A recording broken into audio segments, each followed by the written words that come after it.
Welcome to the Story Apothecary, a podcast filled with healing and medicinal stories. My name is Nana Tomova, and I'm a traditional storyteller and a pharmacist, and stories are medicines which I dispense. In this podcast, you'll find my prescriptions of stories for the body, mind, heart, soul, and for the earth. So I invite you to join me as we enter the healing world of stories together.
Hello and welcome to January.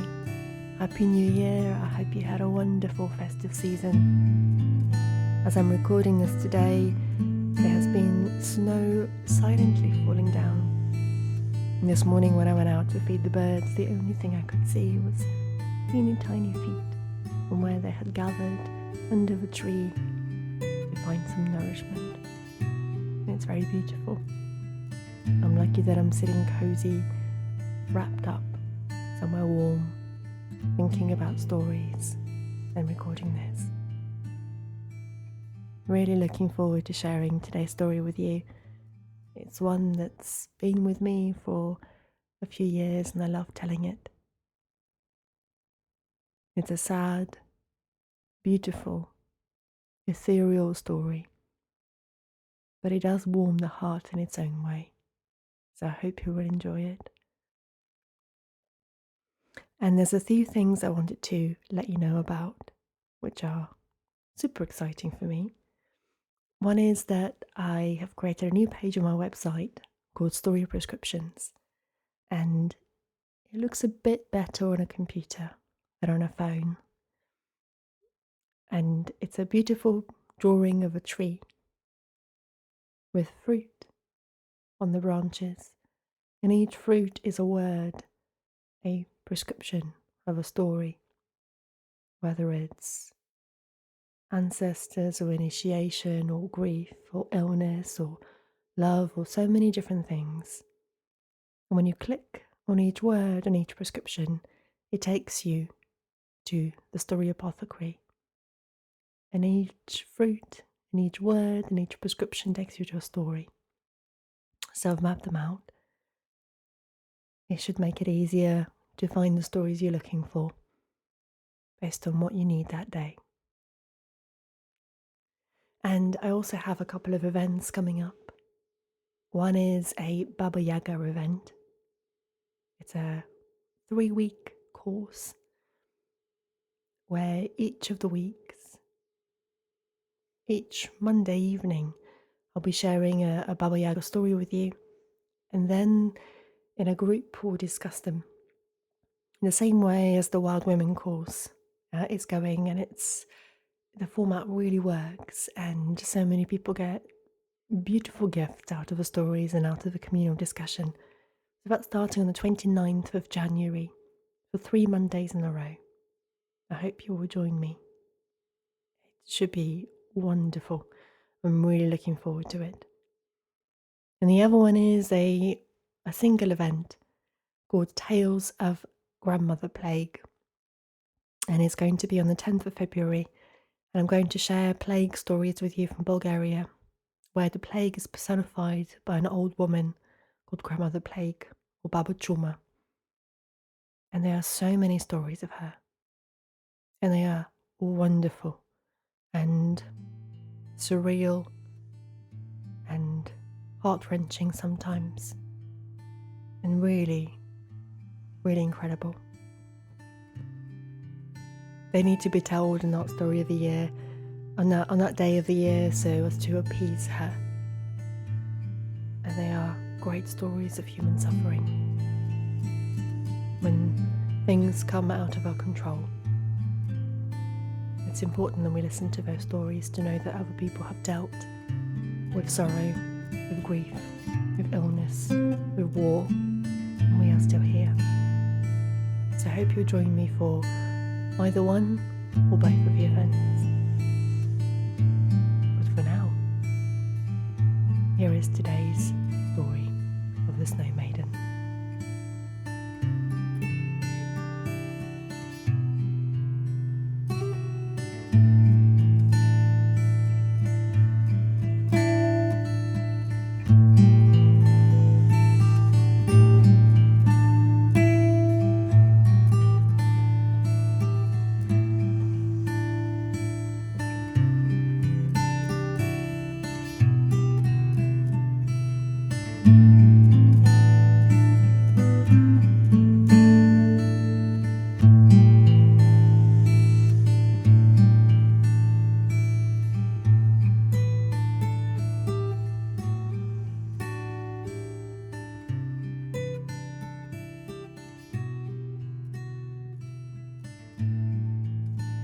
Far, far away, a long time ago, in a certain kingdom where the forests are wild and thick, and where the snow is deep and white, in a little house there lived a woodcutter and his wife.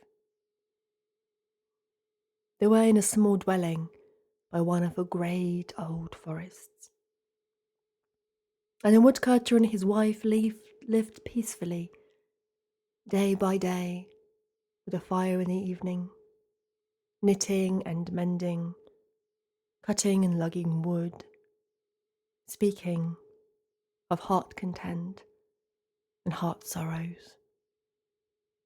And there was a particular heart sorrow that happens in so many stories where, in the evenings, in the nights, when their cottage was cold and the two bodies warm side by side, where that sorrow created a great chasm between them. They had prayed diligently, but the gods had not blessed them with a child. Times were hard.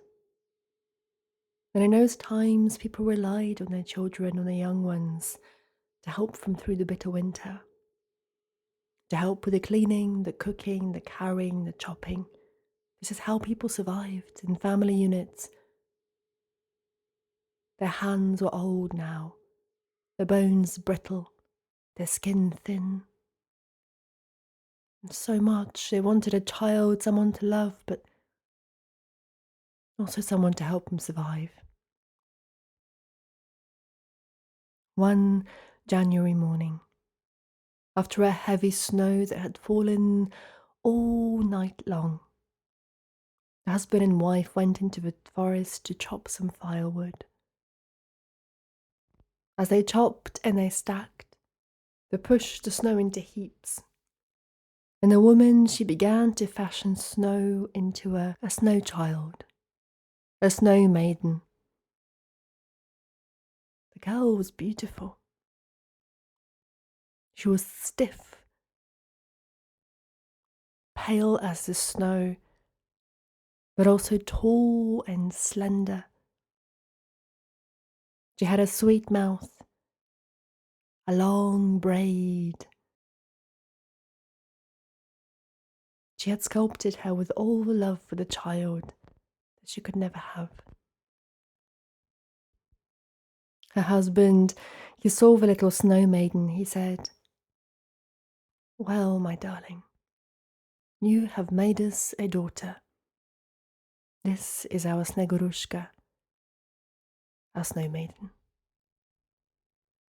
The woman smiled, although her lips formed a rose as she smiled, her eyes filled with tears.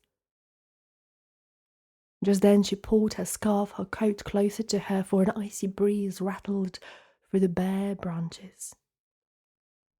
For Moroshko, the frost demon, was there, watching the couple and their snow child. Now some say that Moroshko took pity on the woman. Others say that there was magic in the woman's tears, weeping on the Snow Maiden, and her husband was not looking.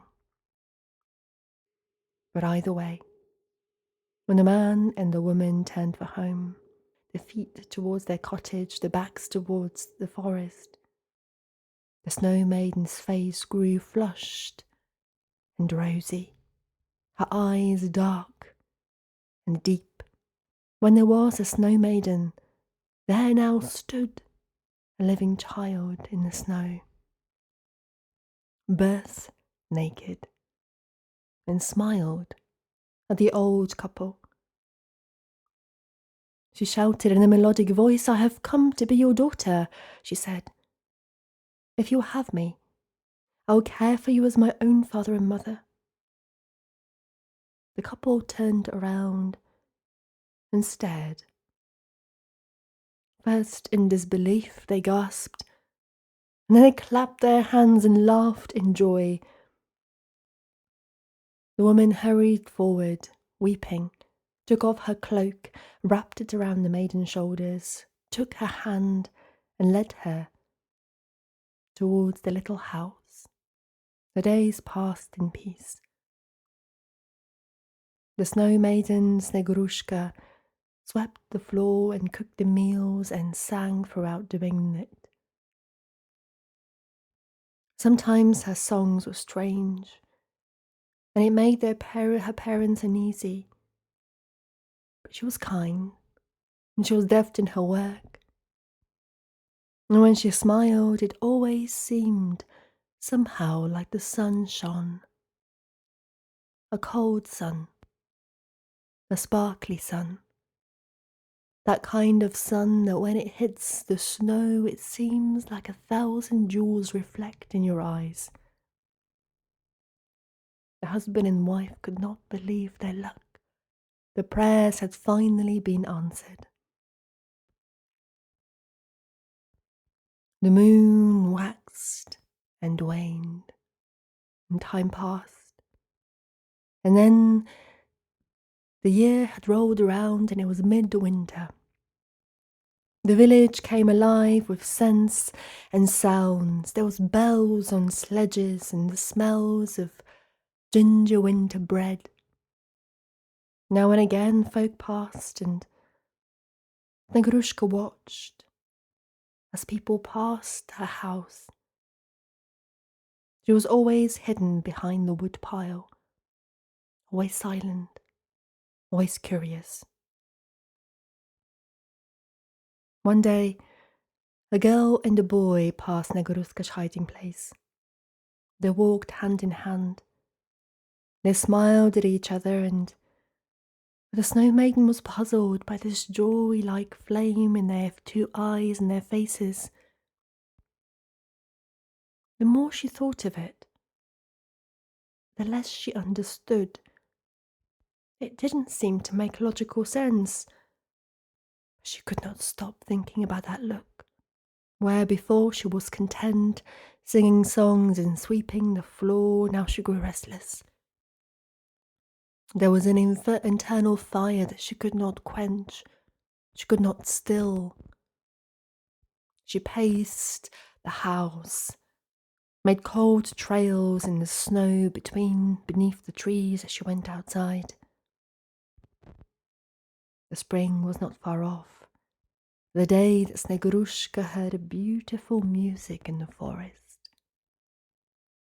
It was a shepherd boy playing his pipe. The Snow Maiden crept near. She was fascinated.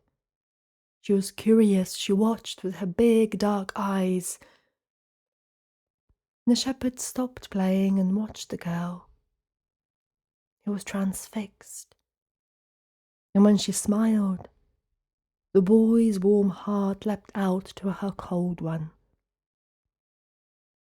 The weeks passed like pearls on a necklace. And the shepherd fell in love with the Snow Maiden.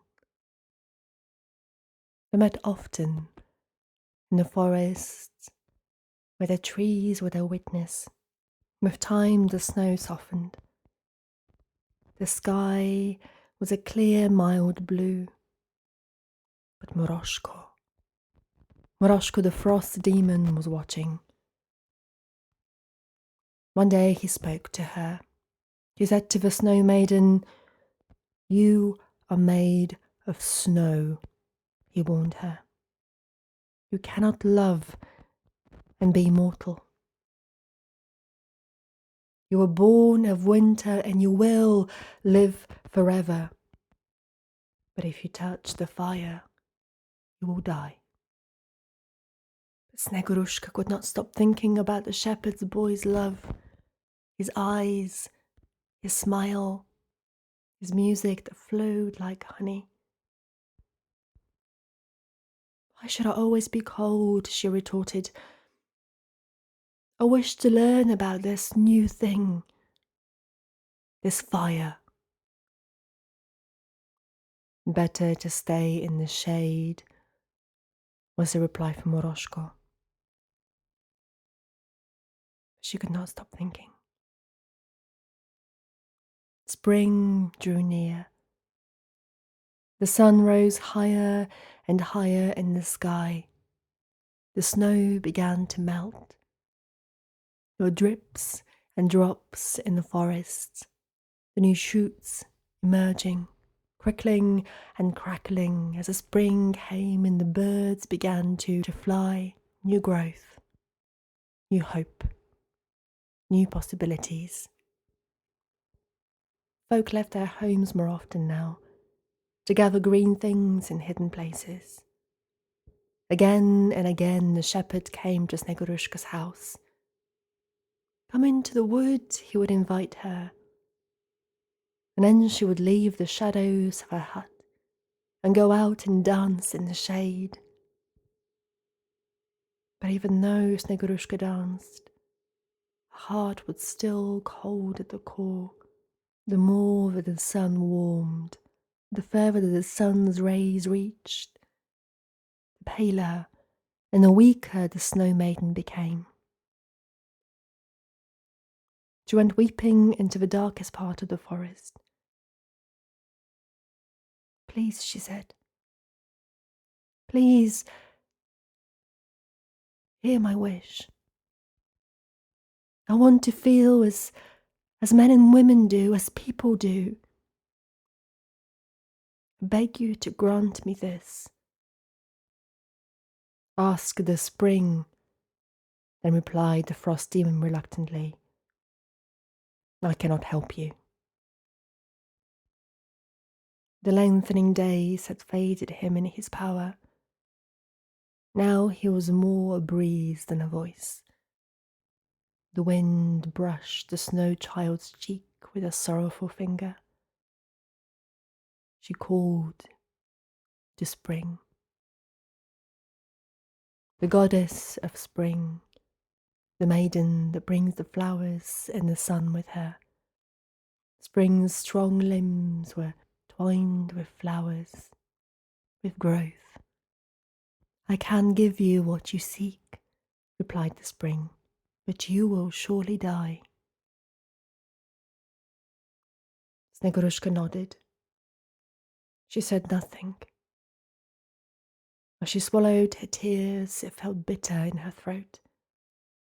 She ran home weeping. For weeks she stayed in the basement where it was cool, hiding in the shadows. But the young shepherd came more and more often, tapping on the door. "Please, my love," he said, "come out to me. I love you with all my heart. Come out. Come out of the basement. Let's go out in the forest. Let's go out in the fields, in the meadows."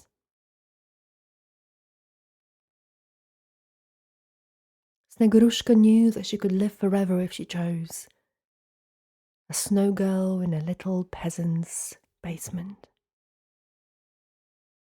But there was music. There was fire. There was her lover's eyes. And so she asked again for spring to grant her wish. It was done. Spring smiled, and the birds sang. A gentle breeze caressed her skin. Snegurushka smiled and clothed herself in blue and white. She ran outside laughing. As the sun touched her, drops of water slid from her flaxen hair. She and the shepherd went to the edge of a silver birch wood. "Play your flute for me," she asked. As she spoke, the water ran faster, down her arms, down her hands, down her hair, down her body. Although her face was pale, her blood was warm, and her heart was on fire. The young man played his flute. The Snegurushka loved him, and she wept. The melody ended. The shepherd went close, and with a smile he took her in his arms, but as he reached her, her feet melted. She crumbled to the damp earth and vanished.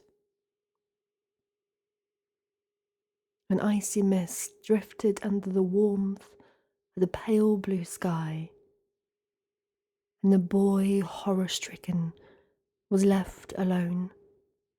His face a look of despair, a puzzle. What had happened? He looked around, but he couldn't quite understand. When the Snow Maiden vanished, spring swept her veil all over the land. In the little field flowers, violets, snowdrops, primroses began to bloom. The shepherd waited in the gloom of the wood, weeping for his lost love. Her parents, they wept as well, and so the days passed, and their hearts grew heavier with the loss. And as the snow began to fall the following winter, they remembered her. They remembered her singing. They remembered her dark eyes that carried the world in them. They remembered their love, which had felt so warmer in her final days. Some say that the spirit of a Snow Maiden stayed in that forest. Some say that with each snowfall she came alive again to love her shepherd boy in the long nights. Some say that once per year they found each other again in the dark woods where the silver birch grows, and where he still plays his shepherd's pipe, and the music flows like sweet nectar.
This is a story about love and loss and hope. We may live for much longer, with the days being grey, love absent,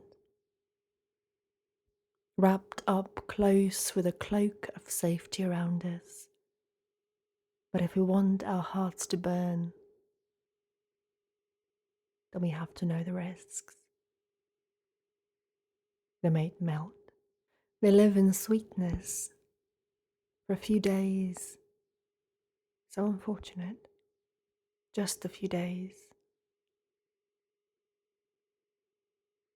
But the young Snow Maiden knew that there was no other option. To live in the shadows, in the basement of your house, has no life at all. And so she made the only choice that she knew was right. She prayed to the spring to make her feel, and she met her death by being truly alive for the very first time. And surely this is what any of us can hope, to have truly lived by the time that we must die. That is a privileged life, and one that not everybody will experience. But Snegurushka took the risk, and although her fate is sorrowful, she felt joy and love in her very last moments.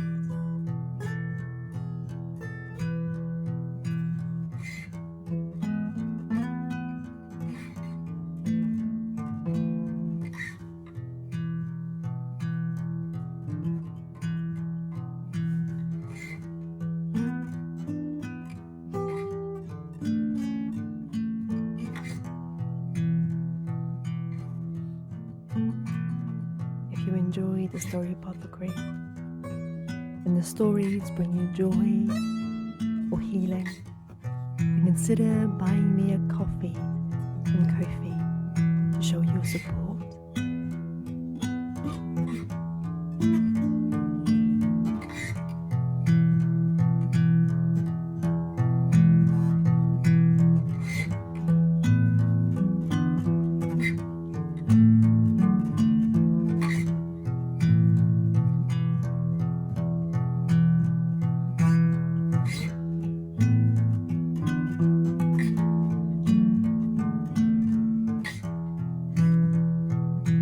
Thank you to Ian Feathers for the music.